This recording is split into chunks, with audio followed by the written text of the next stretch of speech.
कहानी शुरू होती है सन 2048 से। ये वो वक्त था जब जमीन पर रहने के लिए कुछ भी नहीं था और बाकी जितने भी रिसोर्सेज जराए बचे थे, क्योंकि उसने सबसे ज्यादा वक्त पानी में गुजारा था। इसके कुछ दिन के बाद हमें दिखाया जाता है कि रिक को एक सर्जरी के लिए लाया गया था। जिस दिन उसकी सर्जरी की जाती है उसी दिन रात को वो अपने बेड पर नहीं था।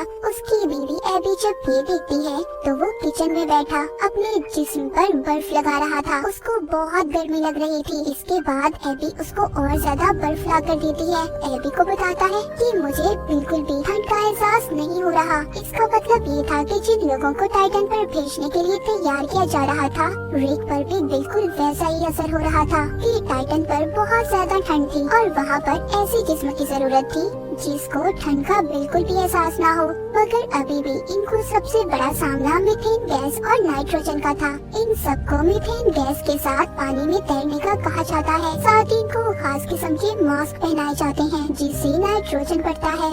ये उस मास्क को पहनकर बहुत भागते हैं। दरअसल इनको टाइटन के लिए तैयार किया जा रहा था। इसी तरह बहुत सारे दिन गुजर जाते हैं। एक दिन रिक जब बाथरूम में था तो वो देखता है उसको हेयर फॉल हो रहा था, यानी कि उसके बाल बहुत ज्यादा उतर रहे थे।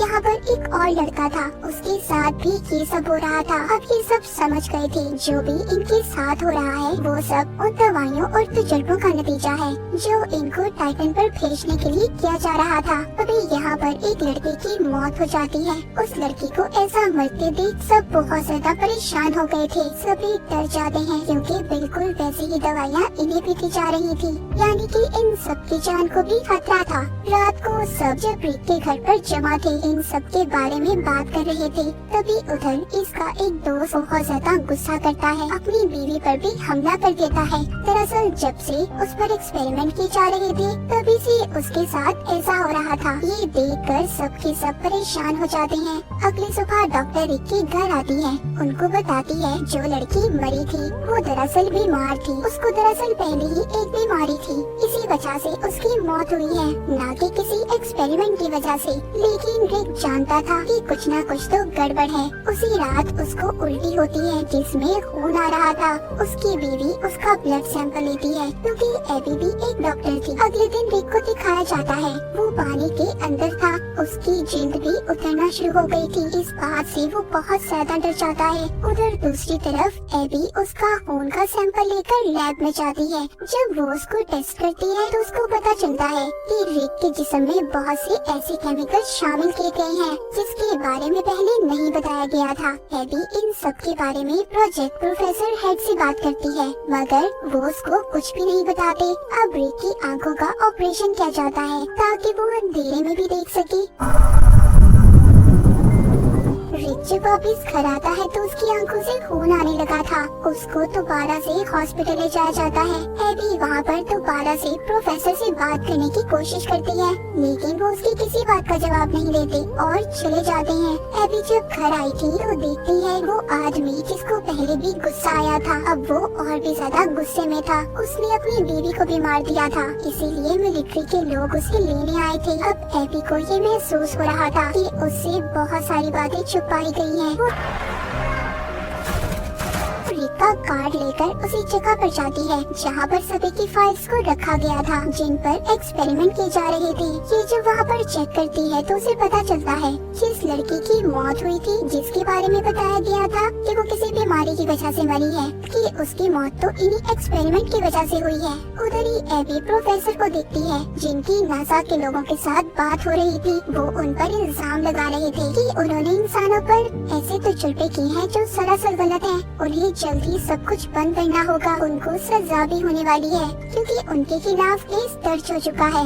अगले दिन प्रोफेसर हेड्रिक के घर जाते हैं, उसको और एबी को बताते हैं कि उन्होंने सारे एक्सपेरिमेंट इसीलिए किए थे ताकि वो लोगों को टाइटन पर भेज सके। वो कहती है मैं खुद भी नहीं जानता इसका अंजाम क्या होगा। सब लोगों का डीएनए अलग है। मैं नहीं जानता कि सबके जिस्म पर दवाओं का क्या असर होने वाला है, मगर हाँ रिक एक ऐसा इंसान है जिसका जिस्म इन सब चीजों को बर्दाश्त कर सकता है। और रिक तुम्हारे अंदर अलग तरह से तब्दीलियाँ हो रही हैं। वो कहते हैं जब सारे एक्सपेरिमेंट पूरे हो जाएंगे, जिन पर एक्सपेरिमेंट की जा रही है, उनका जिस्म एक टाइटन क्रिएचर में तब्दील हो जाएगा। इन्हें होमो टाइटन कहा जाएगा, मगर हम नहीं जानते कौन कैसा होगा क्योंकि सबका डीएनए अलग अलग है। ये सारी बातें सुनकर रिक और एबी बहुत ज्यादा परेशान हो गए थे, पर अब रिक बहुत आगे आ चुका था। उसकी आंखों की एक और सर्जरी की जाती है, जिससे वो अब अंधेरे में भी देख सकता था। अब वो पानी में भी बैठकर चीजों को महसूस कर सकता था। इसके बाद जितने भी लोगों पर एक्सपेरिमेंट किए गए थे, वो सब मर जाते हैं। सिर्फ रिक और उसकी दोस्त बचते हैं। लैब में रिक की बीवी एबी जब उसको देखने आती है, तो वो देखकर हैरान हो जाती है, क्योंकि रिक अब बिल्कुल बदल चुका था। उसके सर पर एक भी बाल नहीं था और न ही उसके कान थे। रिक जब एबी और अपने बेटे को देखता है, तो उन्हें पहचान लेता है, मगर अब वो उनसे बात नहीं कर सकता था, क्योंकि जब उसके जिस्म में तब्दीलियां हुई थी, अब वो सिर्फ लो फ्रीक्वेंसी यानी कि बहुत आहिस्ता आवाज में बोल सकता था, जो आवाज आम इंसान नहीं सुन सकता। इसके बाद रिक को घर भेज दिया जाता है। रात को रिक के घर उसकी दोस्त आती है, जिसके हाथ पर खून लगा हुआ था। वो भी गुस्से में आकर अपने हस्बैंड को मार देती है।